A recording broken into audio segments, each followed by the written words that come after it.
أشهد أن لا إله إلا الله وحده لا شريك له وأشهد أن محمدا عبده ورسوله أما بعد فأعوذ بالله من الشيطان الرجيم بسم الله الرحمن الرحيم الحمد لله رب العالمين الرحمن الرحيم مالك يوم الدين إياك نعبد وإياك نستعين اهدنا الصراط المستقيم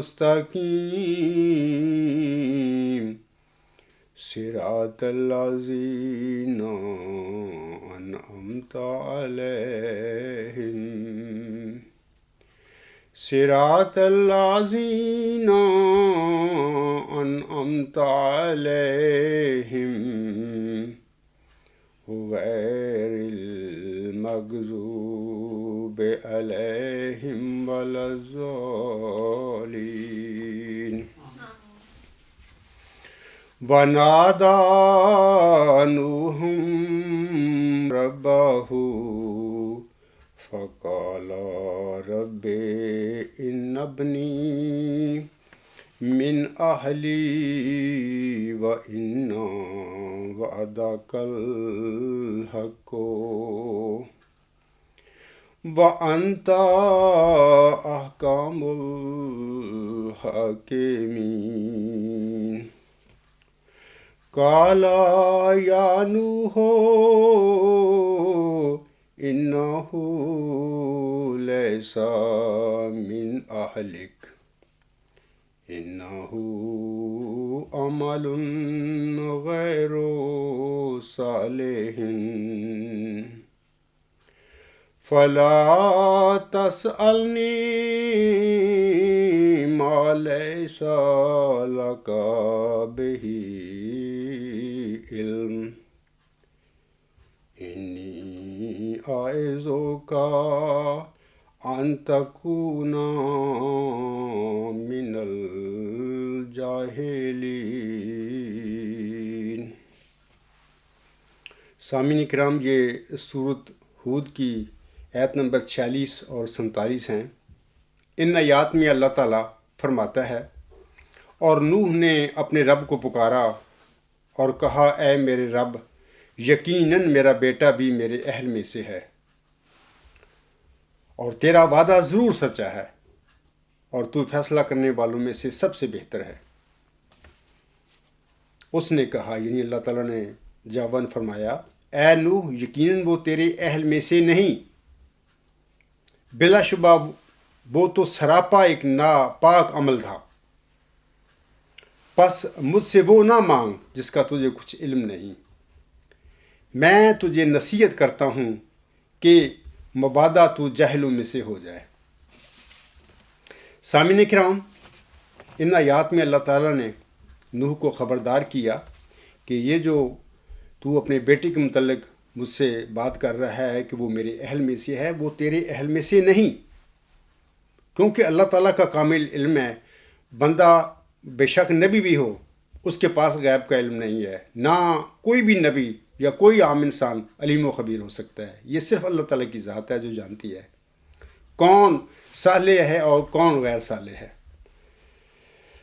ان آیات میں اللہ تعالیٰ نے اسی بات کا ذکر فرمایا ہے جب نوح نے پکارا اللہ کو کہ اے اللہ، تیرا وعدہ ہے کہ میں تجھے اور تیرے اہل کو بچاؤں گا، تو یہ میرا بیٹا ہے، میری اہل میں سے ہے۔ اللہ تعالیٰ نے فرمایا کہ اے نوح، وہ تیرے اہل میں سے نہیں ہے، اگرچہ وہ تیرا جسمانی بیٹا ہے لیکن وہ تیرے اہل میں سے نہیں ہے، وہ ایک بد عمل شخص ہے۔ تو ایسے سوال مجھ سے نہ کر جس کا تجھے علم نہیں ہے، جسے تو جانتا نہیں ہے، اور اگر تو ایسے کرتا رہے گا مجھ سے تو پھر یہی بات ہوگی کہ تو جہلوں میں سے پھر بن جائے گا۔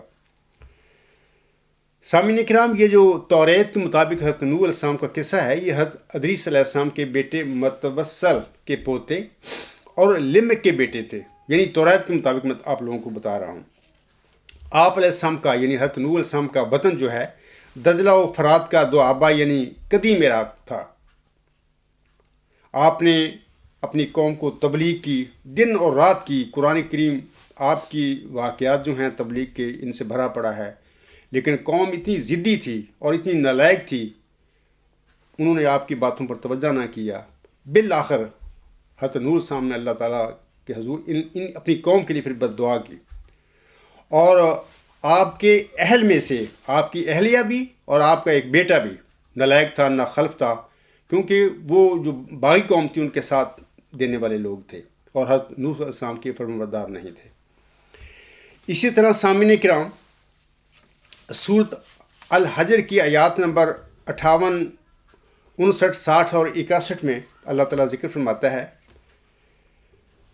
قَالَ فَمَا خَطْبُكُمْ أَيُّهَا الْمُرْسَلُونَ قَالُوا إِنَّا أُرْسِلْنَا إِلَىٰ قَوْمٍ مُجْرِمِينَ إِلَّا آلَ لُوطٍ إِنَّا لَمُنَجُّوهُمْ أَجْمَعِينَ إِلَّا امْرَأَتَهُ قَدَّرْنَا إِنَّهَا لَمِنَ الْغَابِرِينَ۔ یہ جو آیات ہیں سورۃ الحجر کی آیات ہیں 58 تا 61، ان میں اللہ تعالیٰ فرماتا ہے، جب فرشتے حضرت لوط علیہ السلام کے پاس پہنچے تو اس نے کہا، یعنی حضرت لوط علیہ السلام نے کہا، اے بھیجے ہوئے، تمہارا اصل مقصد کیا ہے؟ انہوں نے کہا، یقیناً ہم ایک مجرم قوم کی طرف بھیجے گئے ہیں، سوائے آل لوط کے، ہم ان سب کو ضرور بچا لیں گے، اس کی بیوی کے سوا۔ ہم نے اس کا انجام جانچ لیا ہے کہ وہ ضرور پیچھے رہ جانے والوں میں سے ہوگی۔ حضرت لوط علیہ السلام کی بیوی سامعین کرام اپنے خاوند کی فرما بردار نہیں تھی، بلکہ حضرت لوط علیہ السلام کی جو قوم باغی تھی اس کا ساتھ دینے والی تھی، اور پھر عذاب کے وقت حضرت لوط علیہ السلام کی یہ بیوی بھی ہلاک ہونے والوں میں شامل ہو گئی۔ اسی طرح سامعین کرام، سورۃ تحریم کی آیت نمبر 11 میں اللہ تعالیٰ فرماتا ہے، ضرب اللہ مثلا للذین کفروا امرأۃ نوح وامرأۃ لوط کانتا تحت عبدین من عبادنا صالحین فخانتاہما فلم یغنیا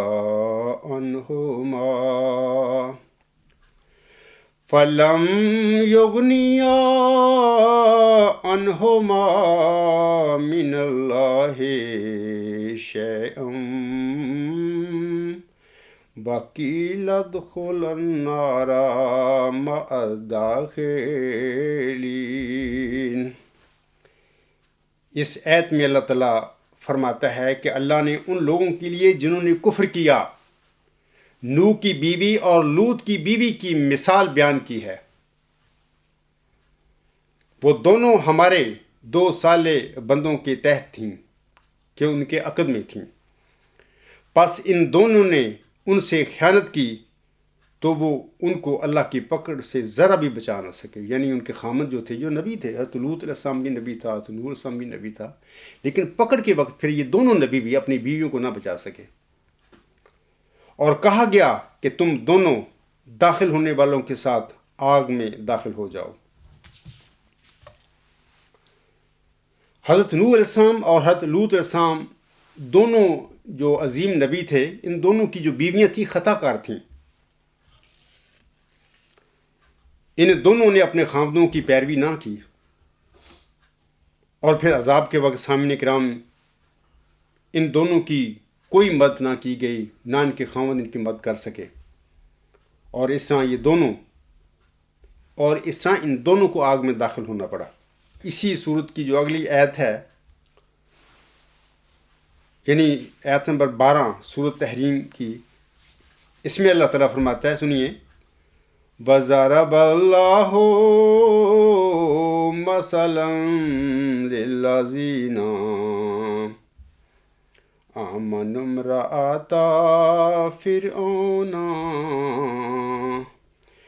إِذْ قَالَتْ رَبِّ ابْنِ لِي عِندَكَ بَيْتًا فِي الْجَنَّةِ وَنَجِّنِي من فرعون وعمله ونجني من القوم الظالمين.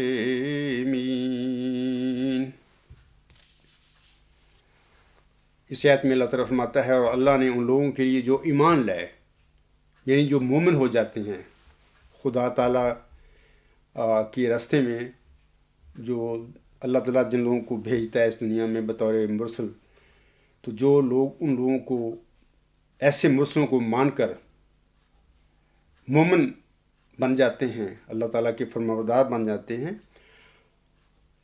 اللہ تعالیٰ نے ان لوگوں کی جو مثال ہے فرعون کی بیوی کے ساتھ دی ہے. جب اس نے کہا، یعنی فرعون کی بیوی نے کہا: اے میرے رب، میرے لیے اپنے حضور جنت میں ایک گھر بنا دے، اور مجھے فرعون سے اور اس کے عمل سے بچا لے، اور مجھے ان ظالم لوگوں سے نجات بخش. سامعین کو واضح رہے کہ بعض اوقات، جیسا کہ میں نے پہلے بھی کافی دفعہ کہا ہے، کہ اگر نبیوں کے گھروں میں نالائق اور باغی اولاد پیدا ہو سکتی ہے یا ہو جاتی ہے، تو پھر بعض اوقات بدوں کے گھروں میں بھی نیک وجود پیدا ہو جاتے ہیں، نبی اور ولی بھی پیدا ہو جاتے ہیں. اسی آیت جو ابھی میں نے جس کی تلاوت کی ہے، اس آیت میں ہم دیکھتے ہیں کہ فرعون اپنے وقت کا ایک بڑا ظالم اور متکبر اور جابر انسان تھا، گناہ گار آدمی تھا. لیکن اس کی بیوی آسیہ، یعنی اس آیت میں تو نام اس کا نہیں ہے آسیہ، لیکن مفسرین نے لکھا ہے کہ اس کا نام آسیہ تھا. وہ ایک نیک اور اللہ تعالیٰ کی فرمانبردار بندی تھی، اور اللہ تعالیٰ سے دعائیں کرتی تھی کہ اے اللہ، مجھے فرعون کی بدعمالیوں سے بچانا، اور اس کی ظالم قوم کے شر سے بھی بچانا.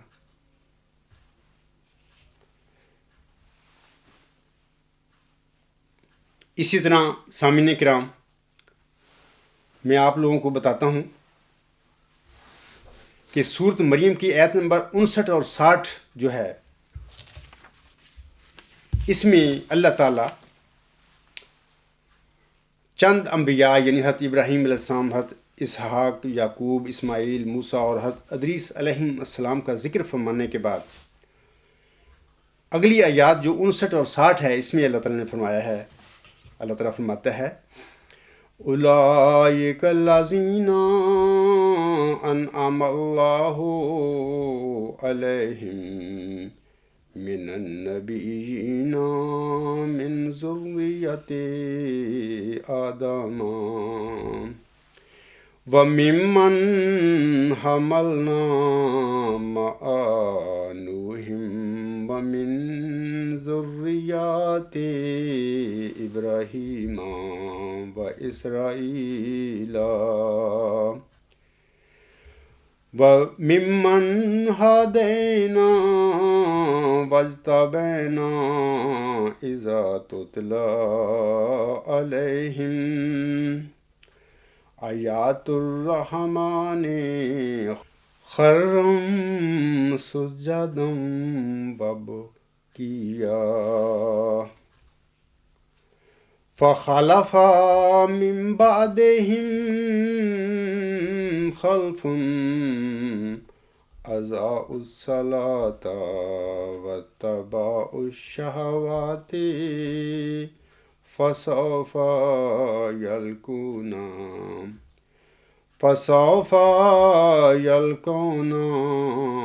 غیا۔ ان آیات میں اللہ تعالیٰ فرماتا ہے یہی وہ لوگ ہیں جن پر اللہ نے انعام کیا جو آدم کی ذریت میں سے تھے،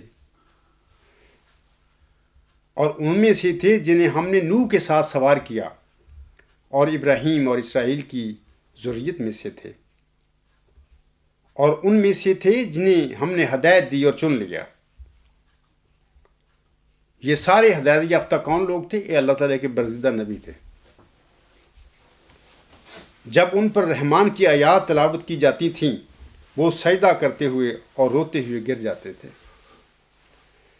اگلی آیت میں اللہ فرماتا ہے پھر ان کے بعد ایسے جانشینوں نے ان کی جگہ لی جنہوں نے نماز کو ضائع کر دیا اور خواہشات کی پیروی کی، پس ضرور وہ گمراہی کا نتیجہ دیکھ لیں گے۔ سامعین کرام، ہم دیکھتے ہیں کہ اس آیت میں اللہ تعالیٰ نے اپنے برگزیدہ چند انبیاء کا ذکر فرمایا اور ان کے متعلق فرمایا کہ میں نے ان کو ہدایت دی تھی، اور پھر یہ فرما دیا آگے جا کے کہ ان کے بعد ایسے جانشین آ گئے ان کی جماعتوں میں جو نالائق تھے، اپنی خواہشوں کی پیروی کرنے والے تھے، اور انہوں نے نیک اعمال کو، نماز وغیرہ کو، عبادت کو ضائع کر دیا اور اپنی خواہشیں جو تھیں نفسانی ان کی پیروی کرنے لگے۔ تو یہ قرآن کریم کی باتیں ہیں جن کو کوئی انسان قیامت تک جھٹلا نہیں سکتا، کیونکہ سچا کلام ہے اللہ تعالیٰ کا جو محمد عربی صلی اللہ علیہ وسلم پر نازل ہوا تھا۔ یہ کوئی کسی ارے غیر نتھو خیرے کی باتیں نہیں ہیں۔ اب میں اس کے بعد آپ لوگوں کو بتانا چاہتا ہوں کہ قریباً ایک سال پہلے جماعتی احمدیہ معبود کا غالباً محمد عارف صاحب ایک شخص تھے، ہو سکتا ہے کہ وہ مربی ہوں، انہوں نے آئینہ کمالت اسلام صفحہ 578 حاشیہ کا حوالہ پیش کیا اس سازش کے آگے، میری جماعت کے دوسرے لوگوں کے آگے، اور یہ ایک پلی یعنی ایک سٹینڈ لیا کہ حضرت مرزا صاحب السلام کی اولاد مبشر تھی اور وہ گمراہ نہیں ہو سکتی تھی۔ میں نے اس جو بھی یہ شخص تھا، مربی تھا یا ایک عام جماعتی انبیاء معبود کا کارکن تھا، اس کے یہ جو اس کا سٹینڈ ہے اس کو میں نے اپنے مضمون نمبر 92 یعنی 92 میں اس کو خوب اس کی تردید کی ہے۔ جو احباب مزید جاننا چاہیں وہ دوبارہ اس مضمون کو پڑھ لیں۔ میں آپ لوگوں کو بتانا چاہتا ہوں کہ حضرت مرزا صاحب السلام کو میں جلسہ سالانہ جو 2015 جرمنی کا، اس میں بھی یہ بات بتا چکا ہوں بار بار، حضرت مرزا صاحب علیہ السلام کو صرف پیشگوئی مسلم موضوع جو ہے 20 فروری 1886 کی الہامی پیشگی، اس میں صرف 2 وجودوں کی بشارت اور وعدہ ہے، اور چونکہ حضرت مرزا صاحب السلام ان دونوں کو ایک وجود سمجھتے تھے، اور جیسا کہ اللہ تعالیٰ نے الہاماً فرمایا تھا وہ لڑکا تیرے ہی تخم سے، تیری ہی ذریت و نسل ہوگا، وہ اس لڑکے کو اپنا ذاتی، ان دونوں وجودوں کو ایک اپنا ذاتی لڑکا سمجھتے ہوئے اسے اپنی اولاد میں ڈھونڈتے رہے۔ بشیر احمد اول پیدا ہوا تو اس پر انہوں نے اس پیشگوئی کو لگا دیا، یعنی مسلم موعود کی پیشگوئی کو۔ جب 15 ماہ کے بعد وہ فوت ہو گیا تو پھر آپ نے بتایا لوگوں کو کہ یہ 2 پیشگوئیاں تھیں، یہ 2 وجود تھے، ایک نہیں تھا، اور اس کے بعد پھر محتاط ہو گئے۔ اللہ تعالیٰ غلام کے بارے میں الہامی بشارتیں نازل فرماتا رہا اپنے ملہم پر، اور وہ بھی پھر اپنی اولاد میں اس ذکی غلام کو ڈھونڈتے رہے، جو بھی لڑکا پیدا ہوتا اس کا بطور تفاول نام رکھتے۔ تو اللہ تعالیٰ کو علم تھا کہ میں نے اپنے اس ملہم میں کتنے لڑکے جسمانی دینے ہیں، ان لڑکوں کی تعداد پوری ہونے تک جیسے ملہم ان الہامی بشارتیں جو ہیں غلام کے بارے میں ان کی وہ تعبیر کرتا رہا، اللہ تعالیٰ اس کے مطابق وہ لڑکا دیتا رہا، اور اس طرح یہ جو بچے ہیں حضرت مرزا صاحب السلام کے، یہ موعود اور مبشر بنتے چلے گئے۔ اور اصل حقیقت جو اللہ کے پاس تھی اور وہ چاہتا تھا بتانا ملہم کو بھی اور دنیا کو بھی، اس کے پیروکاروں کو بھی، یہ جو غلام ہے جس کی میں بشارتیں بار بار دے رہا ہوں، یہ تو ملہم کا جسمانی لڑکا نہیں ہے۔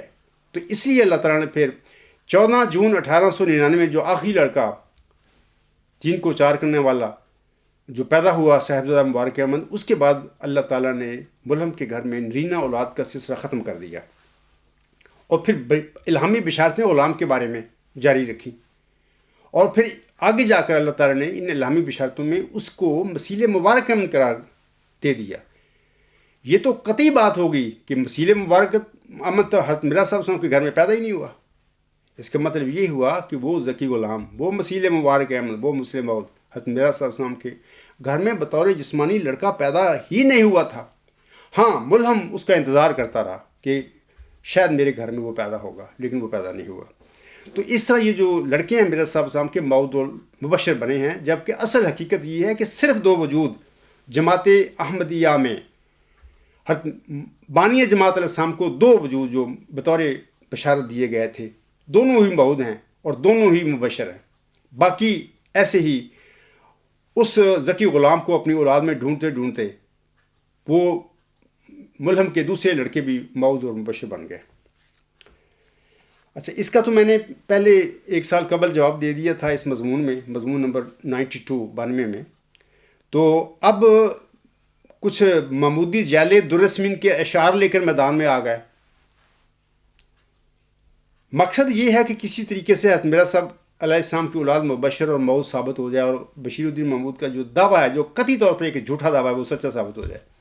یعنی اس جھوٹے دعوے کو سچے کرنے کے لیے سارے یہ جواز بناتے پھر رہے ہیں اور ترلے لیتے پھر رہے ہیں کہ کسی طریقے سے ہمارا ہاتھ پڑ جائے اور ہم بشیر الدین محمود کو سچا ثابت کر لیں، جبکہ حقیقت یہ ہے کہ جس شخص کا دعویٰ ہی جھوٹا ہے، وہ تھے ہی نہ، وہ مسلم تھا ہی نہیں، اس کو تم کیسے سچا ثابت کر سکتے ہو؟ اور انہوں نے یہ اشعار پیش کر کے یہ کہنا شروع کر دیا کہ اللہ تعالیٰ نے مرزا صاحب کی اولاد کا، یعنی ان کی لڑکوں کی حفاظت کا وعدہ فرمایا ہوا، اور وہ کیسے گمراہ ہو سکتے ہیں، وغیرہ وغیرہ، یہ سارے انہوں نے یہ جواب پیش کیے۔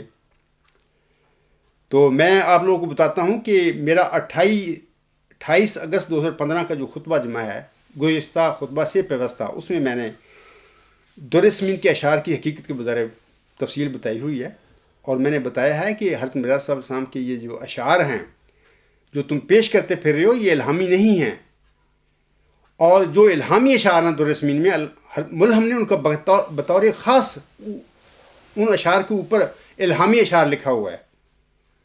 یہ درسمین کے آخری 3 صفحات ہیں، آخری 3، ان پر تم لوگ ان اشعار کو پڑھ سکتے ہو۔ یہ جو تم اشعار پیش کرتے پھر رہے ہو، ان کے متعلق مرزا صاحب نے کہیں نہیں کہا کہ یہ الہامی اشعار ہیں۔ ہاں، آپ نے نیک گمان اور اللہ تعالیٰ کی ذات میں فنا کی حالت میں یا جذب کی حالت میں یہ اشعار فرمائے تھے،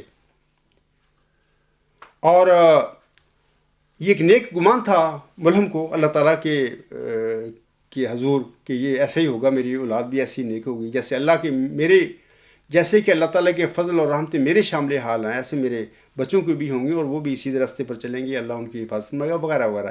یہ ملہم کے اپنے نیک گمان کے مطابق ان کی ہوئی دعائیں ہیں، تضرعات ہیں اللہ تعالیٰ کے حضور، یہ الہامی اشعار نہیں ہیں۔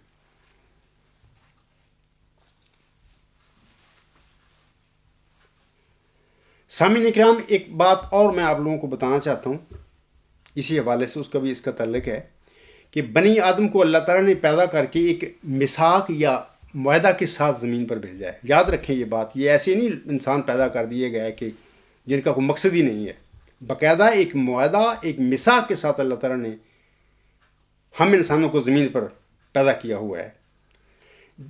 یہ میثاق، یہ معاہدہ جو ہے، اس کو ہم الہی یا ربانی معاہدہ کہہ سکتے ہیں، divine covenant it is called.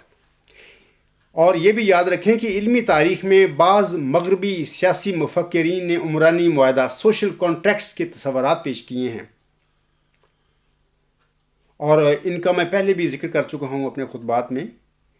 اور یہ جو تصورات ہیں، ان کے اپنے ذاتی ایک دعاوی ہیں، خیالات ہیں، ان کی کوئی قطعی دلیل نہیں انہوں نے پیش کی کہ جی پچھلے زمانوں میں، ابتدائی زمانوں میں لوگ ایسا ایک دوسرے سے ملے، اکٹھے ہو گئے، انہوں نے آپس میں باہمی معاہدہ کیا کہ ہم اکٹھے رہیں، پھر ایسے گاؤں بنتے گئے، شہر بنتے گئے، پھر ملک بن گئے، وغیرہ وغیرہ۔ ان سیاسی مفکروں کا ایک اپنا ایک تجزیہ یا ان کا ایک خیال، ایک اندازہ انہوں نے پیش کیا. اس کو نام انہوں نے دیا سوشل کانٹریکٹ. اس کے 3 جو مغرب میں جو نمائندے ہیں سوشل کانٹریکٹ، ایک تو جین جیکس روسو ہے، اور دوسرا جان لاک، اور تیسرا تھامس ہابس. یہ دونوں انگلش تھے، ایک شوائس یا فرینچ تھا. تو میں آپ لوگوں کو بتانا چاہتا ہوں کہ یہ ان جو مفکرین تھے سیاسی، ان کے اپنے خیالات ہیں جس کی کوئی سالڈ کو قطعی دلیل نہیں انہوں نے پیش کی. میں آپ لوگوں کو بتانا چاہتا ہوں کہ ہر انسان جو دنیا میں پیدا ہو کر آتا ہے، خالق اسے ایک الہی معاہدہ کے ساتھ زمین پر بھیجتا ہے. یہ میں آپ لوگوں کو بتا رہا ہوں. اب یہ اللہ تعالیٰ سے علم پا کر، یہ اللہ تعالیٰ کے علم ہے جو مجھے دیا گیا ہے. سورۃ بقرہ کی آیات جو ہیں 38، 39 اور 40 میں اللہ تعالیٰ فرماتا ہے فَتَلَقَّىٰ آدَمُ مِن رَّبِّهِ كَلِمَاتٍ فَتَابَ عَلَيْهِ إِنَّهُ هُوَ التَّوَّابُ الرَّحِيمُ. قُلْنَا اهْبِطُوا مِنْهَا جَمِيعًا فَإِمَّا يَأْتِيَنَّكُم مِّنِّي هُدًى فَمَن تَبِعَ هُدَايَ فَلَا خَوْفٌ عَلَيْهِمْ وَلَا هُمْ يَحْزَنُونَ. وَالَّذِينَ كَفَرُوا وَكَذَّبُوا بِآيَاتِنَا أُولَٰئِكَ أَصْحَابُ النَّارِ أُولَٰئِكَ أَصْحَابُ النَّارِ هُمْ فِيهَا خالدون.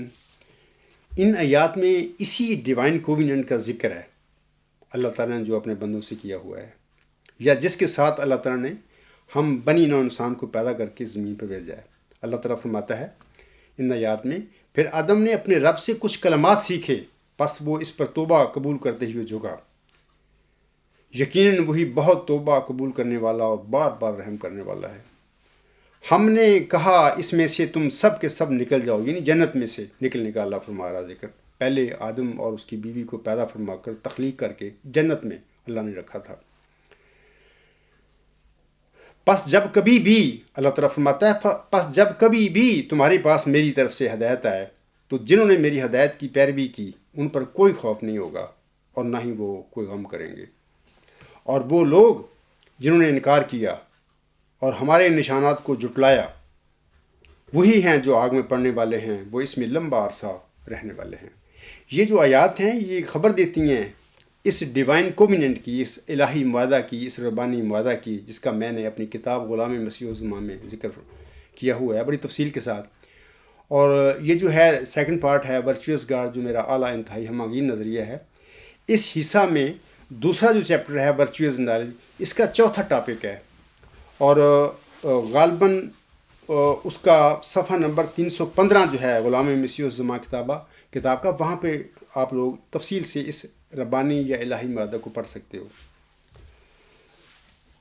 اسی طرح اللہ تعالیٰ نے سورۃ الاعراف کی آیت نمبر 103 میں بھی اسی معاہدہ کا ذکر فرمایا ہے. اللہ تعالیٰ فرماتا ہے وَمَا وَجَدْنَا لِأَكْثَرِهِم مِّنْ أَحَدٍ وَإِن وَجَدْنَا أَكْثَرَهُمْ لَفَاسِقِينَ.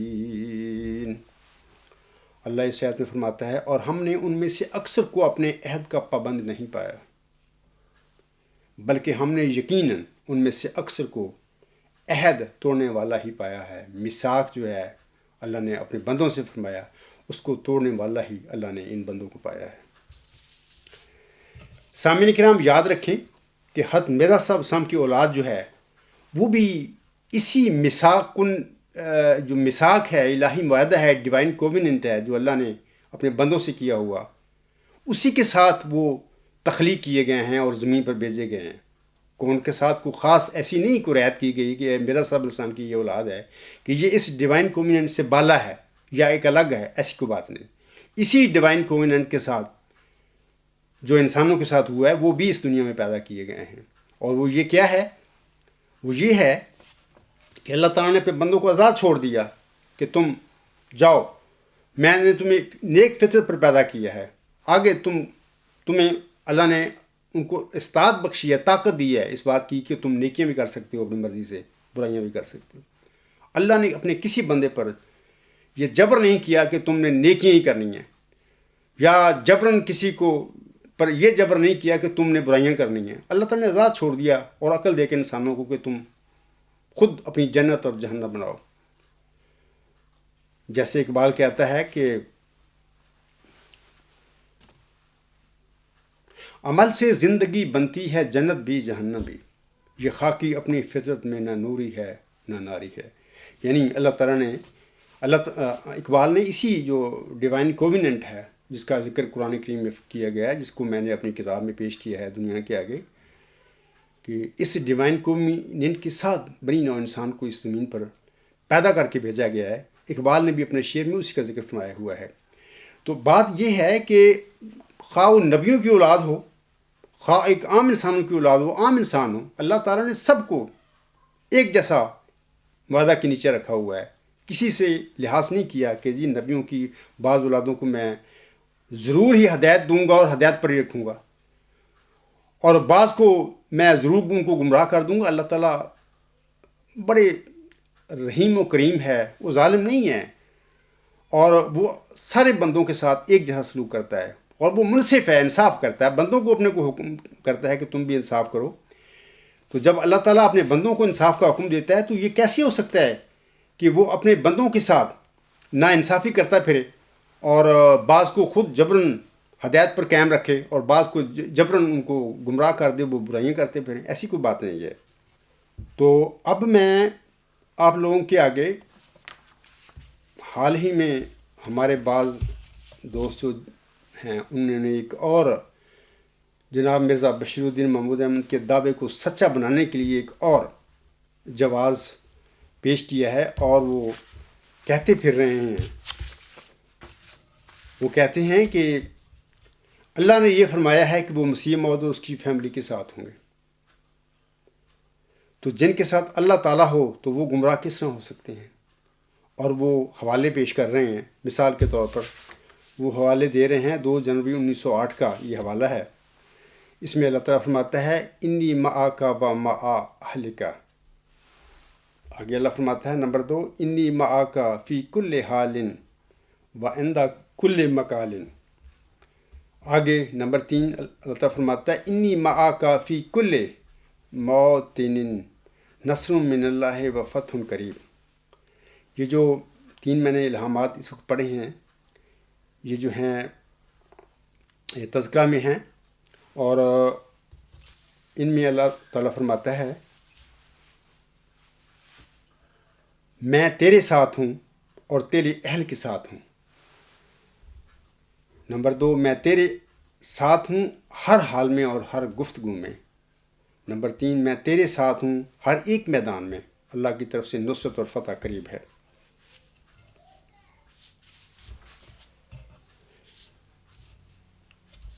میں یہاں پر آپ لوگوں کو بتانا چاہتا ہوں یہ جو میں نے ابھی الہام پڑھے ہیں یہ تذکرہ میں 632 صفحہ پر جو پیش کرنے والے ہیں وہ وہاں سے دے رہے ہیں، پیش کر رہے ہیں. لیکن میں آپ لوگوں کو بتانا چاہتا ہوں اگر اللہ تعالیٰ نے حضرت مرزا صاحب السلام کی اولاد کو جبراً ہدایت دی ہوئی تھی اس دنیا میں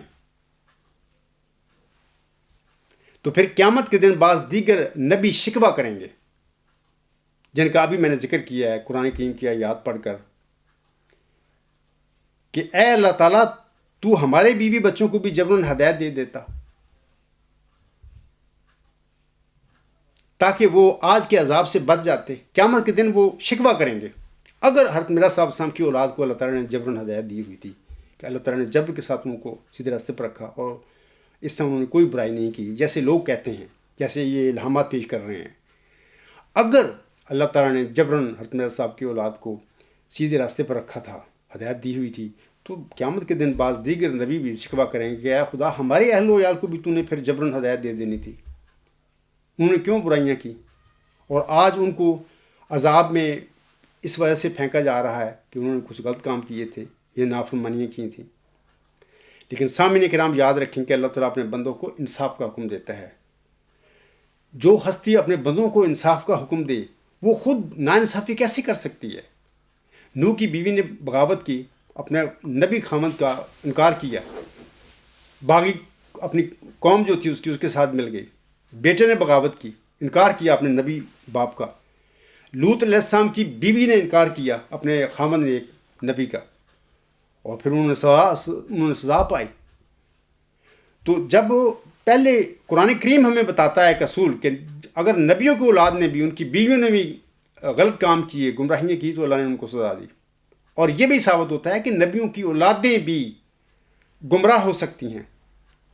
اللہ کا ان کے ساتھ خاص کوئی سلوک نہیں ہوگا کہ اللہ تعالیٰ اپنا ان کو جبراً ہدایت دے گا، وہ ان کو منع کر دے گا، تم غلطی نہیں تم نے کرنی، یا کوئی گمراہی کے راستے پر نہیں چلنا، ایسی کوئی بات نہیں ہے۔ یہ ایک اصول ہے اللہ تعالیٰ کا جو قرآن کریم میں قیامت تک کے لیے بیان فرما دیا گیا ہے کہ نبیوں کی اولادیں بھی گمراہ ہو سکتی ہیں، ان کے اہل و عیال بھی گمراہ ہو سکتے ہیں، جیسے کہ حضرت نوح علیہ السلام کے گھر میں ہی واقعہ ہوا۔ حضرت لوط علیہ السلام کی بیوی باغی ہو گئی، یا وہ بھی گمراہ ہو گئی تھی۔ لیکن یہ بھی اللہ تعالیٰ نے بتا دیا قرآن کریم کی کہ بعض ظالم لوگوں کے گھروں میں، قوموں میں پیدا ہونے والے بھی نیک لوگ ہوتے ہیں، اللہ تعالیٰ کے فرمانبردار ہوتے ہیں، نیک رستوں پر چلنے والے ہوتے ہیں، جیسا کہ فرعون کی بیوی کا اللہ نے ذکر فرما دیا ہے۔ تو یہ پھر یاد رکھیں کہ یہ کچھ سٹینڈ نہیں ہے کہ اللہ تعالیٰ نے الہام مرزا صاحب پر نازل فرمایا تو اس لیے یہ ثبوت ہے اس بات کا کہ بشیر الدین محمود نے یہ غلطی نہیں کی جھوٹا دعویٰ کر کے، یہ کچھ ثبوت نہیں ہے۔ اگر تم یہ ثبوت بناؤ گے تو پھر وہ 13 الہامی بشارتیں ہیں جو بتا رہی ہیں ہمیں کہ مرزا غلام صاحب کے گھر میں وہ بطور جسمانی لڑکا اللہ نے پیدا ہی نہیں کیا، وہ الہام کو کیا بنے گا؟ وہ کیا کہو گے؟ کیا تم کہتے ہو کہ وہ سچے الہام ہے؟ بالکل سچے الہام ہے، میں بھی کہتا ہوں، تم بھی مانتے ہو۔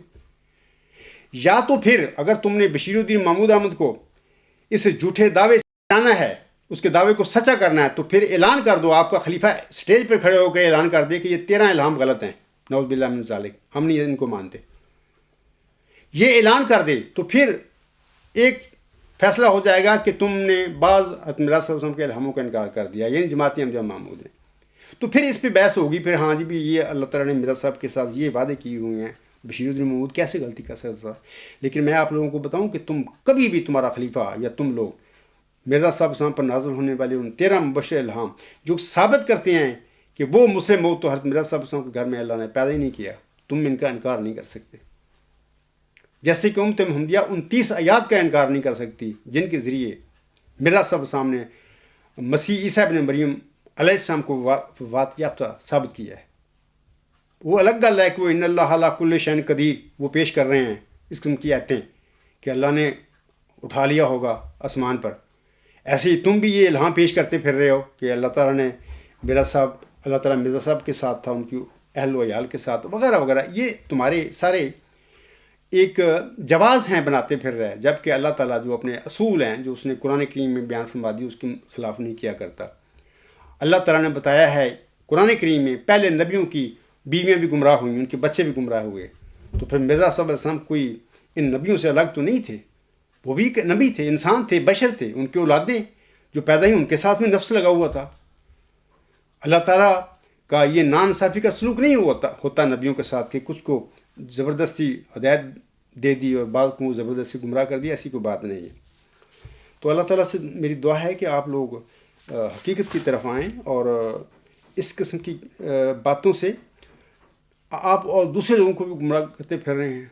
آپ پہلے ہی قوم یعنی جماعت احمدیہ بہت مسائل میں گرفتار ہو چکی ہے، گمراہی میں جا چکی ہے۔ جماعت احمدیہ محمود کی میں بات کر رہا ہوں اس وقت بطور خاص۔ تو آپ لوگ ایسے کام نہ کریں جن سے یہ گمراہی اور زیادہ بڑھتی چلی جائے۔ سامعین کرام، اب میں ایک اور بات کی طرف آنا چاہتا ہوں کہ جناب خلیفہ مسرور صاحب جو ہیں، انہوں نے اپنے گزشتہ خطبہ جمعہ میں 40 منٹ سے 45 منٹ تک میرا اور میرے ساتھیوں کا نام لیے بغیر ہمارے متعلق یہ الفاظ انہوں نے کہے ہیں۔ میں آپ لوگوں کو آگے پڑھتا ہوں اور آپ خطبہ وہ سن سکتے ہیں علیہ السلام، یوٹیوب پر بھی وہ اس وقت خطبہ آن ایئر ہے، آپ لوگ یہ 40 منٹ سے لے کر 45 منٹ تک سن لینا کہ یہ جو میں پڑھ رہا ہوں اب یہ وہی بات انہوں نے کہی ہے، ہمارا نام نہیں لیا، انڈائریکٹ یہ باتیں کی ہیں ہمارے متعلق۔ وہ کہتے ہیں پھر بعض لوگوں کی غلط سوچیں جو ہیں ان کے بارے میں بیان کیا حضرت مسیح موعود نے۔ کہتے ہیں کہ حضرت مسیح موعود کے زمانے میں ایک شخص کا ادیان آیا، اس نے کہا کہ اگر مرزا صاحب کو کہا جاتا ہے کہ آپ ابراہیم ہیں، نوح ہیں، موسیٰ ہیں، عیسیٰ ہیں، محمد صلی اللہ علیہ وآلہ وسلم ہیں،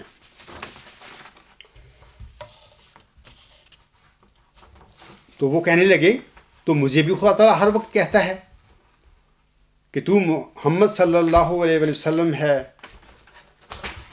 لوگ اسے سمجھانے لگے تو اس نے کہا کہ خدا تعالیٰ کی آواز مجھے آتی ہے، وہ خود مجھے کہتا ہے کہ تو محمد ہے، تمہاری دلیلیں مجھ پر کیا اثر کر سکتی ہیں؟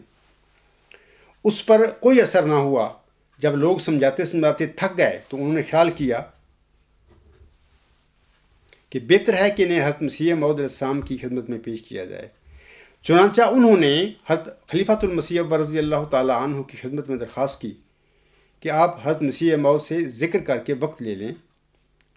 حضرت خلیفہ اول نے حضرت مسیح موعود علیہ السلام سے عرض کیا، آپ نے فرمایا کہ اس شخص کو بلا لو۔ چنانچہ وہ شخص حضور کی خدمت میں لایا گیا اور اس نے کہا کہ خدا تعالیٰ مجھے ہر وقت یہ کہتا ہے کہ تو محمد ہے۔ آپ نے فرمایا، یعنی حضرت مسیح موعود نے فرمایا کہ مجھے تو ہر وقت یہ نہیں کہتا کہ میں ابراہیم ہوں، میں موسیٰ ہوں، عیسیٰ ہوں۔ حضرت مسیح موعود نے فرمایا کہ لیکن جب وہ مجھے کہتا ہے کہ تم عیسیٰ ہو تو عیسیٰ والی صفات مجھے دیتا ہے، اور جب وہ کہتا ہے کہ تم موسیٰ ہو تو موسیٰ والے نشانات مجھے دیتا ہے۔ اور اگر اللہ تعالیٰ آپ کو ہر وقت محمد کہتا ہے تو کیا وہ آپ کو قرآن کریم کے حقائق اور معرف بھی دیتا ہے؟ اس نے کہا دیتا تو کچھ نہیں۔ آپ نے فرمایا دیکھو سچے اور جھوٹے میں یہی فرق ہے۔ اگر کوئی شخص سچے طور پر کسی کو مہمان بناتا ہے تو وہ اسے کھانے کو دیتا ہے، لیکن اگر کوئی کسی سے مذاق کرتا ہے تو وہ اسے بلا کر یوں ہی اس کے آگے کھانے کے برتن رکھ دیتا ہے اور کہتا ہے یہ پلاؤ ہے، یہ زردہ ہے۔ خدا تعالیٰ مذاق نہیں کرتا، شیطان مذاق کرتا ہے۔ اگر آپ کو محمد کہا جاتا ہے اور قرآن کریم کے حقائق اور معرف نہیں دیے جاتے تو ایسا کہنے والا شیطان ہے، خدا نہیں۔ خدا تعالیٰ اگر کچھ کہتا ہے تو اس کے مطابق چیز بھی اس کے آگے رکھ دیتا ہے۔ اگر آپ کے سامنے کوئی چیز نہیں رکھی جاتی تو آپ یقین کر لیں کہ آپ کو محمد کہنے والا خدا نہیں، شیطان ہے۔ اور حقیقت یہ ہے کہ تغیر خدا تعالیٰ پیدا کرتا ہے۔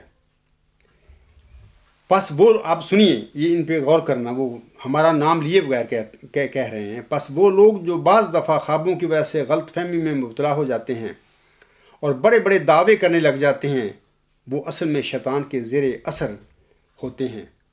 خدا تعالیٰ تو جب کسی کو کچھ دیتا ہے تو اس کی چمک بھی دکھاتا ہے، اپنی تعداد کا اظہار بھی کرتا ہے، نشان ظاہر ہوتے ہیں، اللہ تعالیٰ کی فعلی شہادت اس کے ساتھ کام کر رہی ہوتی ہے۔ آگے کہتے ہیں یہی ہم نے حضرت مسیح موعود علیہ السلام کے ساتھ دیکھا، اور یہی آپ کی پیشگوئی جو دربارہ مسلم موعود تھی وہ خلیفہ ثانی کے وجود میں پورے ہوتے دیکھا، اور یہی خلافت احمدیہ کے قیام کی خوشخبری کو اللہ تعالیٰ کی فعلی شہادت سے ہم نے پورے ہوتے دیکھا۔ اللہ تعالیٰ ہر احمدی کے ایمان اور ایقان میں ترقی عطا فرمائے اور ان باتوں کو سمجھنے والا ہو۔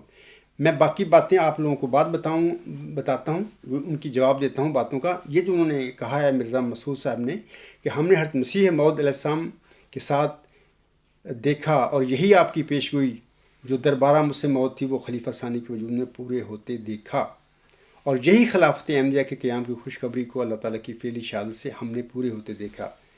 میں صرف سامعین کرام کو اور مرزا مسعود کو یہ کہتا ہوں کہ دیکھیں جماعت احمدیہ 1914 میں حضرت خلیفۃ المسیح رضی اللہ تعالیٰ عنہ کے وفات کے بعد مرزا بشیر الدین محمود احمد نے حضرت بانی جماعت علیہ السلام کے جو اصول تھے یا جو صدر انجمن احمدیہ تھی اس کو رد کر کے ٹھوکر مار کر آپ کی جماعتی احمدیہ پر قبضہ کیا تھا۔ اب جماعت کے قبضہ کرنے کے بعد یہ ساری جو برکتیں ہیں آپ لوگوں نے پائی ہوئی یا پا رہے ہیں، یہ اس قبضے کی برکتیں ہیں۔ اب تم جو بنتے پھرو تم طاقت کے زور پر بن سکتے ہو، کیونکہ تم نے جماعت پر قبضہ کیا ہوا ہے، لوگ آپ کے اسیر ہیں، آپ کے غلام بنے ہوئے ہیں۔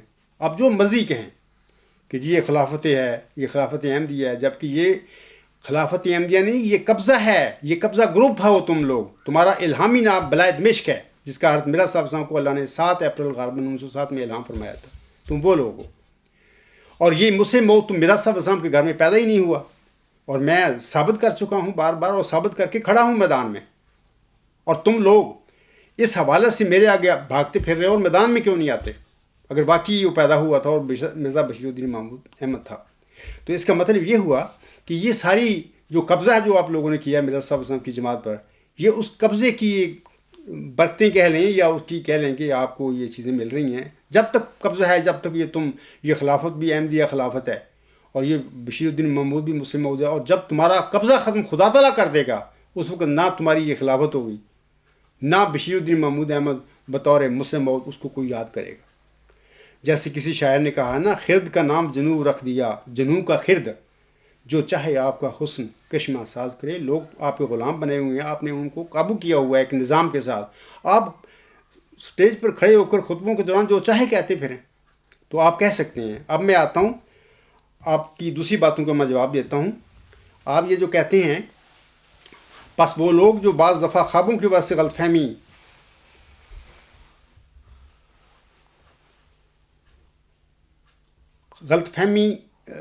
میں مبتلا ہو جاتے ہیں اور بڑے بڑے دعوے کرنے لگ جاتے ہیں، وہ اصل میں شیطان کے زیر اثر ہوتے ہیں، اللہ تعالیٰ کی ہوتے ہیں۔ خدا تعالیٰ تو جب کسی کو کچھ دیتا ہے تو اس کی چمک بھی دکھاتا ہے، اپنی تعداد کا اظہار بھی کرتا ہے، نشانات ظاہر ہوتے ہیں، اللہ تعالیٰ کی فعلی شہادت اس کے ساتھ کام کر رہی ہوتی ہے۔ مرزا مسعود صاحب، اب میں آپ لوگوں کی یہ جھوٹے الزام ہے، یک طرفہ سٹیج پر خطبہ جمعہ میں کھڑ کے لوگوں کو گمراہ کرتے پھر رہے ہیں۔ پہلے ہی بہت زیادہ جماعت احمدیہ کو گمراہ کر دیا ہے آپ کے نانا جی نے، مسلم موعود کا جھوٹا دعویٰ کر کے اور جماعت احمدیہ پر قبضہ کر کے، اور پھر باقی کام آپ کے جو پیش رو تھے خلیفہ ثالث صاحب، خلیفہ رابع صاحب نے بہت کام کیا، اور اب تم اسی گمراہی کو آگے بڑھاتے چلے جا رہے ہو اور یک طرفہ کام کر رہے ہو، میدان میں نہیں آتے۔ میں آپ لوگوں کی میں بتاتا ہوں کہ سامعین کرام کو میں بتاتا ہوں کہ میرا دعویٰ ہے کہ اللہ تعالیٰ نے مجھے میرے ماؤ ذکی غلام مسیح الزماں ہونے کی خبر بخشی ہے۔ مجھے بتایا گیا ہے کہ جناب خلیفہ ثانی صاحب کا دعویٰ مسلمت قطعی طور پر ایک جھوٹا دعویٰ تھا۔ امر واقعہ یہ ہے کہ خلیفہ ثانی صاحب پیشگوئی مسلم موعود پر قبضہ کر کے اور آئندہ ذکی غلام کا راستہ روک کر مسلم موعود ہونے کی بجائے مفسد موعود اور مجرم موعود تھے۔ مسرور احمد صاحب اور علماء جماعت میدان میں آئیں میرے آگے، میرے مقابلے کے لیے، اور ثابت کریں کہ وہ باقی وہ ذکی غلام تھا مرزا بشیر الدین محمود احمد، اور باقی وہ مسلم موعود تھا۔ کیوں نہیں میدان میں آتے؟ یک طرفہ خطبوں میں کھڑے ہو کے لوگوں کو باتیں جھوٹی کر کے لوگوں کو گمراہ کرنے کا کوئی فائدہ نہیں۔ میدان میں آ کے بتاؤ، میرا مقابلہ کرو، میں آپ کو میدان میں 22 سال سے بلا رہا ہوں۔ یہ وہ تائیدات ہیں اللہ کی میرے ساتھ، یہ اس کا علم ہے، یہ نشانات ہیں جو مجھے دیے گئے ہیں، یہ وہ روب ہے سچائی کا جو مجھے دیا گیا ہے، اور تم اس سے خالی ہو۔ دوسری بات میں آپ لوگوں کو بتاتا ہوں کہ مجھے اللہ تعالیٰ نے بتایا ہے کہ تو خاکسار، یعنی آخری زمانے کے موسیٰ حضرت مرزا غلام صاحب کو دیا گیا وہ موعود عصا ہے جو آپ کی دعا کی قبولیت کے نتیجے میں آپ کو دیا گیا تھا، جیسا کہ اللہ تعالیٰ فرماتا ہے، یعنی ملہم کو مخاطب کر کے فرماتا ہے۔ یہ 21 جون 1903 کی بات ہے۔ حضرت مرزا صاحب فرماتے ہیں، مجھے 2 عصا دیے گئے، ایک جو میرے پاس تھا، دوسرے وہ جو گم ہو گیا تھا، اور گم شدہ عصا کو جو میں نے دیکھا تو اس کے منہ پر لکھا ہوا تھا، دعا کا مستجابن، تیری دعا مقبول ہے۔ یہ تذکرہ صفحہ 394 پر یہ الہام ہے۔ اسی طرح آگے حضور فرماتے ہیں 21 جون کو ایک چھڑی پر یہ لکھا ہوا دکھایا گیا کہ دعا کا مستجابن، تیری دعا مقبول ہے۔ یہ وہی صفحہ تذکرہ کا 394 ہے۔ سامعین کرام، جناب خلیفہ رابع صاحب فرماتے ہیں، یہ دعا ہی کا تھا موزہ کے عصا، ساحروں کے مقابل بنا اژدہا، آج بھی دیکھنا مرد حق کی دعا، سحر کی ناگنوں کو نگل جائے گی۔ اس شعر میں مرزا طاہر صاحب نے، خلیفہ رابع صاحب نے اسی موعود عصا کا ذکر کیا ہوا ہے جو ملہم کو نصیب کیا گیا تھا آخری زمانے کے موسیٰ کو۔ تبھی وہ فرماتے ہیں، آج بھی دیکھنا مرد حق کی دعا، سحر کی ناگنوں کو نگل جائے گی۔ مرزا مسعود صاحب، میں آپ کو میدان میں بلا رہا ہوں کہ اللہ نے مجھے خبر دی ہے کہ وہ تو ہے موعود عصا۔ اس شعر کا مصداق تو ہے۔ یہ شعر خلیفہ رابع نے کہا ہے، اللہ نے مجھے خبر دی کہ دیکھ میں اس انسان کے منہ سے کیا کلوا رہا ہوں تیرے حق کے، تیری صداقت کی ثبوت کے لیے۔ میں 22 سال سے مرزا مسعود صاحب آپ لوگوں کو میدان میں بلا رہا ہوں اور آپ بھاگتے پھر رہے ہیں، اور یک طرفہ خطبوں میں بیٹھ کر تم یہ کہتے پھر رہے ہو کہ ان کے ساتھ کوئی نشانات نہیں ہیں یا تائیدات نہیں ہیں یا چمک نہیں ہے۔ یہ سب کچھ تمہارے پاس نہیں ہے، تبھی تم ڈرتے اور بھاگتے پھر رہے ہو میرے آگے آگے، اور ہم پر جھوٹے الزام لگاتے پھر رہے ہو خطبوں میں کھڑے ہو کر۔ سامعین کرام، ایک اور بات میں آپ لوگوں کو بتانا چاہتا ہوں۔ جناب خلیفہ رابع صاحب نے ڈاکٹر عبدالسلام صاحب کی وفات کے موقع پر اپنے خطبہ جمعہ فرمودہ 22 نومبر 1996 میں فرمایا تھا۔ یہ الفاظ ان کے سنیے، اور آپ لوگوں کو میں کہوں گا کہ یہ ان کا خطبہ جو 22 نومبر 1996 کا ہے، یہ الاسلام میں جو ہے آپ کی ویب سائٹ ہے جماعت احمدیہ محمود کی، اس پر یہ جو اخبارات ہیں الفضل، وہاں پر یہ آپ لوگ یہ خطبہ پورا جناب مرزا طاہر صاحب کا پڑھنا، اس میرے خطبہ سننے کے بعد پڑھنا، تم پڑھنا، اور جو میں اس خطبہ میں اب باتیں کر رہا ہوں چیک کرنا وہاں پہ انہوں نے کیا کہا تھا۔ خلیفہ صاحب فرماتے ہیں اس خطبے میں، ایک وجود گزر گیا مگر اس کے حوالے سے یہ بھی کہا جا سکتا ہے، اے اللہ احمدیت کو اور نوبل لاریٹ عطا کر، مگر یب کا وجہ رب کا ذوالجلال والاکرام۔ نوبل لاریٹ کتنے ہیں اور کتنوں کا مقابلہ کرے گی احمدیت؟ ہزارہا نوبل لاریٹ ہیں اور بنتے چلے جائیں گے، چار اور بھی لے لیے احمدیت نے مانگ مانگ کر، تو کتنا فرق پڑے گا؟ لیکن وہ انعام یافتہ، یہ سنیے، یہ سننے والی بات ہے، سنیں، لیکن وہ انعام یافتہ جو خدا کے دربار سے انعام یافتہ ہو، وہ تو اگر ان پڑھ بھی ہو جیسا کہ میں ہوں، تو ایسا انعام یافتہ بن سکتا ہے کہ تمام کائنات کے چوٹی کے علماء اور چوٹی کے اعزاز پانے والے اس کی جوتیوں کو اٹھانے میں فخر محسوس کریں، اس کے پاؤں کی خاک چومنے میں فخر محسوس کریں۔ تو چھوٹی باتوں پہ ہم کیوں راضی ہوں، چھوٹی دعائیں کیوں مانگیں؟ تو یہ سامعین جو ہیں، یہ خطبہ میرا سننے کے بعد یہ 22 نومبر 1996 کا الاسلام پہ جو الفضل اخبارات ہیں وہاں پر یہ خطبہ پڑھیں مرزا طاہر صاحب کا، اور پھر دیکھنا کہ یہ جو میں نے آپ باتیں بتانے والا ہوں وہی باتیں وہ کر رہے تھے۔ ڈاکٹر عبدالسلام کے وفات کے موقع پر جنہوں نے یہ خطبہ دیا تھا، تو اللہ تعالیٰ ان کے منہ سے یہ باتیں نکلوا رہا تھا، خدا نے مجھے بتائی ہیں۔ میں آپ لوگوں کو بتانا چاہتا ہوں صرف کہ اے مرزا مسرور احمد صاحب اور اے جماعت احمدیہ محمود کے مولویوں، میرا یہ دعویٰ ہے کہ جس وجود کے متعلق جناب خلیفہ رابع صاحب اپنے مذکورہ خطبہ میں یہ جو فرما رہے ہیں، جو ابھی میں نے ان کے الفاظ پڑھے ہیں، اللہ تعالیٰ کی بشارت کے مطابق وہ یہ وجود ہے، یہ عاجز ہے۔ تبھی میں اکثر آپ لوگوں کو کہا کرتا ہوں کہ اللہ تعالیٰ نے مجھے بتایا ہے کہ اے Abdul Ghaffar, virtue is God, supreme ultimate universal theory میں نے آپ کو دی ہے، اور اس کے ذریعے میں نے تمہیں ہمیشہ کے لیے دنیا علم حکمت میں امام بنا دیا ہے، اور یہ میرا دعویٰ ہے اور میں میدان میں کھڑا ہوں، اور میں آپ لوگوں کو کہتا ہوں کہ 22 نومبر 1996 کا خطبہ جمعہ خلیفہ رابع صاحب کا جو ہے، اس میں جس وجود کا ذکر کیا گیا ہے وہ یہ عاجز ہے، وہ ذکی غلام ہے جس کے متعلق اللہ تعالیٰ نے فرمایا تھا وہ سخت ذہین و فہیم ہوگا اور دل کا حلیم، اور وہ علوم ظاہری و باطنی سے پر کیا جائے گا، اور وہ 3 کو چار کرنے والا ہوگا، اس کے معنی سمجھ میں نہیں آئے۔ دوشنبہ ہے مبارک دوشنبہ، فرزند دل بند گرامی ارجمند، مسرور الاول والآخر مسرور الحق والعلا کان اللہ نزل من السماء۔ یہ جو خلیفہ رابع صاحب نے فرمایا تھا، میں مرزا مسعود سے کہتا ہوں میدان میں آئیں، میرے مقابلے پہ آئیں اور میں آپ کو ثبوت دیتا ہوں اللہ کی تائید کا، اس کے نشانوں کا، اس کی چمک کا، کہ اللہ تعالیٰ نے یہ انعامات مجھے دیے ہیں اور کھڑا کیا ہے، اور آپ بھاگتے پھر رہے ہیں اور باتیں آپ کر رہے ہیں خطبوں میں کہ جی وہ خوابیں دیکھتے ہیں، فلانا ہے، ان کے پاس تائید نہیں ہے وغیرہ. یہ سب جھوٹ بول رہے ہو تم خطبہ جمعہ میں کھڑے ہو کر. میں احمدیوں سے کہوں گا کہ اس خطبہ کے حوالے سے مرزا مسعود کو کھڑا کریں کہ وہ میرے مقابلے پہ آئے اور میرا اس سے مقابلہ کروائیں محمودی مولویوں کا، اور آپ کو پتہ چل جائے گا کہ مرزا مسعود صاحب نے خطبہ جمعہ میں یہ سچی باتیں کی ہیں یا جھوٹ بولے تھے. ایک اور بات سن لیں کہ محمدی مریم حضرت مرزا غلام صاحب نے اللہ تعالیٰ سے خبر پا کر دنیا کو بتایا تھا، اور میرے فرقہ کے لوگ اس قدر علم اور معرفت میں کمال حاصل کریں گے کہ اپنی سچائی کے نور اور اپنے دلائل اور نشانے کے روح سے سب کا منہ بند کر دیں گے.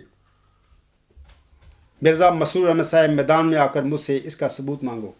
میں آپ لوگوں کو ثبوت دیتا ہوں اس بات کا کہ اللہ تعالیٰ نے یہ پیش گوئی جو ہے اس عاجز کے وجود میں پوری فرمائی ہے. یہ مجھ سے موت کی ایک نشانی ہے، یہ تائید ہے اللہ تعالیٰ کی، اس نے میرے وجود میں پوری کی ہے. اور میں آپ لوگوں کو بلا رہا ہوں میں میدان میں 22 سال سے، اور آپ بھاگتے پھر رہے ہیں اور یک طرفہ طرف خطبوں میں یہ کہتے پھر رہے ہیں کہ جی ان کے پاس کوئی تائید نہیں ہے، نشانات نہیں ہے، چمک نہیں ہے. میدان میں آؤ، میں بتاتا ہوں، دکھاتا ہوں آپ کو چمک کہاں ہے، تائید کہاں ہے، مت کہاں ہے. اسی طرح سامعین کرام، خلیفہ رابع صاحب اپنی جو نظم ہے مرد حق کی دعا، اس کے آخری جو شعر ہے اس میں افراد جماعت کو بالخصوص اور دنیا کو بالعموم یہ پیغام دیتے ہیں، یہ بشارت دیتے ہیں: عصر بیمار کا ہے مرض لا دوا، کوئی چارہ نہیں اب دعا کے سوا. اے غلام مسیح الزماں ہاتھ اٹھا، موت آ بھی گئی ہو تو ٹل جائے گی. میرا دعویٰ ہے سامعین کرام کہ یہ مئو ذکی غلام مسیح الزماں جس کا خلیفہ رابع صاحب نے اپنے شعر میں ذکر فرمایا ہے، وہ یہ عاجز ہے، یہ خاکسار ہے. مسرور احمد صاحب میدان میں آئیے اور میں اس کا آپ کو اور آپ کی جماعت کو ثبوت دیتا ہوں. یہ ہوگی اللہ کی تائید، یہ ہوگی اس کی چمک، یہ اس کا ہوگا نشان. لیکن میدان میں آپ کو پتہ لگے گا کہ جب میں میرے مقابلے پہ آؤ گے. جلسہ سالانہ کی تقریر جو ہے میں نے کی تھی، اس کا ایک عنوان ہے: مجھے اپنے مئو ذکی غلام ہونے کا کیسے اور کب پتہ چلا. یہ ساری تفصیل میں نے اس تقریر میں بیان کی ہوئی ہے. تو آپ میدان میں آتے نہیں، یک طرفہ طور پر یہ جھوٹ بولتے پھر رہے ہو، لوگوں کو گمراہ کرتے پھر رہے ہو. کو خدا کا خوف کرو، آپ نے مرنا ہے. مرزا طاہر چلا گیا ہے، وہ کس مصیبت میں ہے تجھے نہیں پتہ. اللہ نے مجھے خبریں دی ہیں اس کی کہ وہ کس مصیبت اور عذاب میں بیٹھا ہوا ہے وہاں پہ، وہ کیا کہہ رہا ہے. اور تم بھی سوچو کہ تم نے بھی مرنا ہے اور میں نے بھی مرنا ہے، انشاءاللہ آگے بھی جائیں گے، وہاں پہ بھی یہ باتیں ہوں گی. تم موت سے بچ نہیں سکتے. تو یہ جو شعر جو میں نے ابھی پڑھا ہے، تو اللہ تعالیٰ نے مجھے بتایا ہے کہ اے عبدالغفار، وہ مئو ذکی غلام تو ہے، اور آؤ میدان میں مجھ سے نشانیاں لو. میں نشانیاں دینے کے لیے تیار ہوں. میں آپ کو دکھاؤں گا کہ کیسے تائید اللہ نے مجھے کی ہے، میری نشانات کیسے مجھے دیے ہیں، اور کیسے الحمدللہ میری تحریر اور تقریر میں اللہ نے چمک رکھی ہوئی ہے. میں جماعت احمدیہ محمود کے احباب اور مولویوں سے کہتا ہوں سامعین کرام کہ اپنے خلیفہ صاحب کو میدان میں اتارو، وگرنہ اس کی یہ سب جھوٹی اور یک طرفہ باتیں ہوں گی. اگر وہ اس کو نہیں تم اتارو گے میدان میں، تو یہ تمہاری سب کی یہ جھوٹی اور یک طرفہ باتیں ہیں، اور تم لوگوں کو گمراہ 100 سال سے اسی طرح کر رہے ہو یک طرفہ طور پر.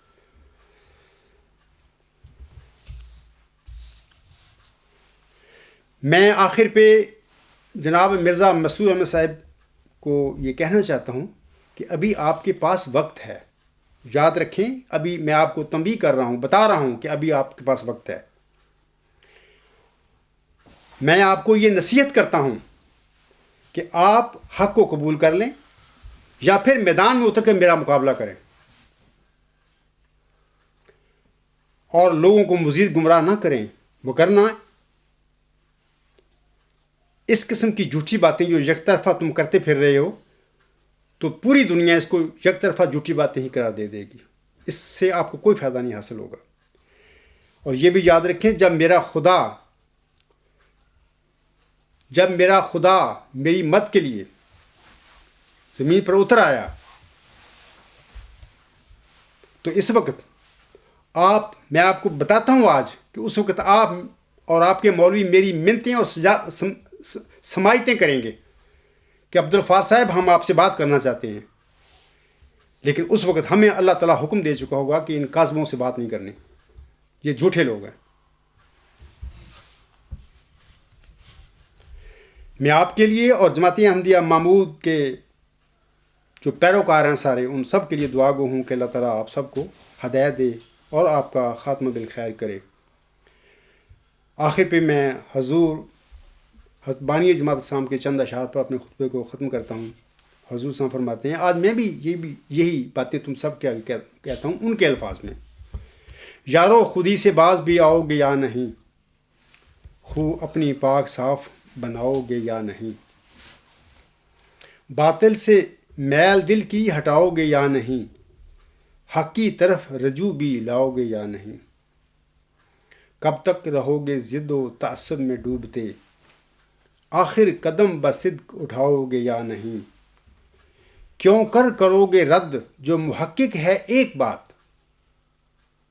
کچھ ہوش کر کے عذر سناؤ گے یا نہیں، سچ سچ کہو اگر نہ بنا تم سے کچھ جواب،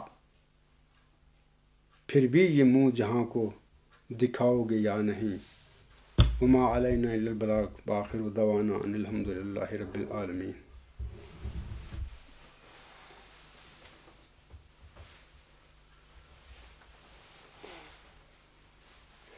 الحمد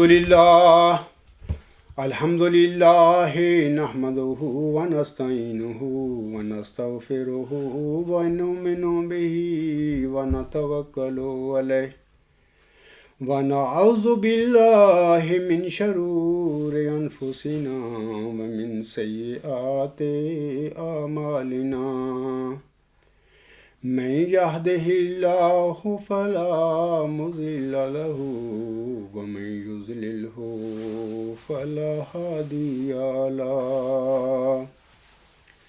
ونشهد أن لا إله إلا الله ونشهد أن محمدا عبده ورسوله۔ عباد اللہ رحمکم اللہ، ان اللہ یأمر بالعدل والإحسان وإیتاء ذی القربى وینہی عن الفحشاء والمنکر والبغی یعظکم لعلکم تذکرون۔ اذکروا اللہ یذکرکم وادعوہ یستجب لکم ولذکر اللہ اکبر۔